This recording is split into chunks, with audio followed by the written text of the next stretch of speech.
So today I had one of the most disturbing incidents I've had in my 7 years here in India. This man who was infatuated with one of my flatmates came here at 2 o'clock in the morning, drunk off his ass with one of his friends, ringing our bell. Then he climbs over our fence, rings on our bell and our door. We come out, 2 o'clock in the morning, mind you, it's Sunday night. This is Martin Luther King Day, right? So this is the intro to Martin Luther King Day, 2011. And I'm smiling because I really feel like crying.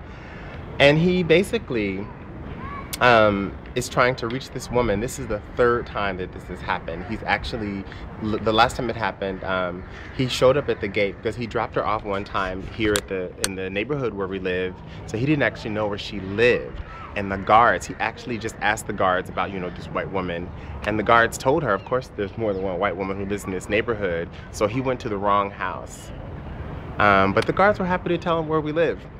And these are the guards that everyone here trusts. And even we used to have police guards that sit at the end of the street, but for some reason they're not there now. But we are the ones who are dangerous according to our neighbors. And that's how the story is being portrayed, is that the company we keep. So we demand that he leaves. He's still drunk and trying to be all nasty. So finally I take a picture of his license plate with my phone, and that really sets him off. And so he goes to grab his bat out of his trunk, and his friend is egging him on, and he calls me a nigger, and then he speeds off. By this time I've called the police. The police pass him because they had seen him sitting in some house around the corner, thinking that, you know, that's where he was supposed to be. We call the police and they come, and then there's some language barrier, so they get finally like a 3-star policeman to come. So by this time it's now 3 o'clock in the morning. We have 5 policemen in our living room taking this statement.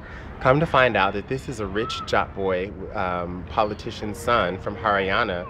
So we're actually quite scared to file a police complaint because what happens if they approach him and nothing happens, and so he decides to retaliate? Learn this boy's story. He's infatuated with this woman, and his marriage has been arranged, and he's going to get married, and so his family has, you know, cut him off, and he's really backed into a corner. And my thing is, when people are backed into a corner, they act like snakes and they strike, and this is him, you know, trying to get some kind of attention. And it really shook me that several things shook me about it. That how easily nigger, you know, comes off of people's tongues in any situation. Just to remind you that this place can never really be my home. And it also reminds me that just like that monologue in For Color Girls, who have considered suicide when the rainbow is enough, the one that Janet Jackson did in the movie For Color Girls, that I have to tell your secrets, I have to speak up, I have to talk about what's going on here, because you know what, nobody else is talking about what goes on here. We talked to our landlady about it, and she's just mad at us because, again, the company we keep. All the people in this neighborhood will be talking about the company that we keep. No one will ask us how we feel, how terrorizing it is to be so far away from home, so far away from even just a situation that you understand and familiar with, the justice system here.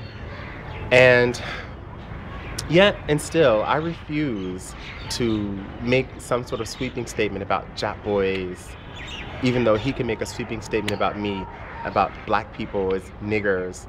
I refuse to make the sweeping kind of statements. I got to the office today, and our boss had been in a car accident, and she said even when the police came, the police were making sweeping statements about the person that she was in the wreck with. Oh, you know, Biharis are like this. And it just reminds me that I'm in a place where I have to speak up. I have to continue to talk about these things. People say, why do I try to portray India in a disparaging light? I don't try to portray India in any light other than one that has given me a home, that has allowed me to go to school here, has allowed me to get a degree here, that has allowed me to work here, but at the same time, that has given birth to Buddhism. And I understand why Buddhism was born here, because you have motherfuckers like that who think that it is their birthright to do whatever it is they want to do. And so you have a religion, a philosophy like Buddhism that says, no, you make your own destiny. Because that is a boy who doesn't believe that he makes his own destiny, so he goes around acting out. So with that said, I'm pretty shaken. Anybody who comes here to India should know that these are also things that go on here in this city.